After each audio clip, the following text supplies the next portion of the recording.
Well, kung patungkol kay Vice President, Yes, Vice President Sara, po, pinag-usapan, kung yes. patungkol kay Vice President Sara Duterte, so alam naman natin na last year na-impeach na siya, no? Kaya yung pa lang alam natin malakas yung ating malakas yung ating ebidensya. Well, ang ating ginamit na na ground for impeachment ay yung betrayal of public trust. Ito ay ayon sa Constitution na isa sa mga grounds sa pag-impeach ng isang halal na pangulo, in this case, yung Vice President.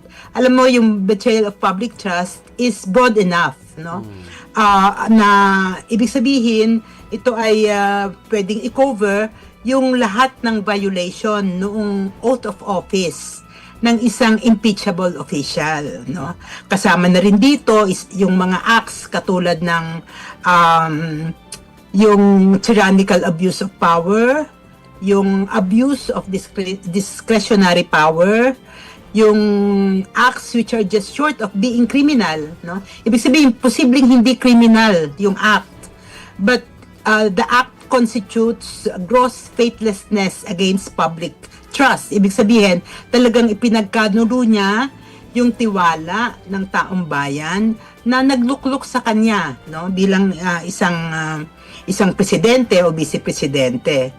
At saka syempre, yung hindi niya ginagawa, yung kanyang dapat gawin, nakatakda niyang mga task and responsibilities at autoridad na kinakailangan, para pamunuan ang paggogobyerno.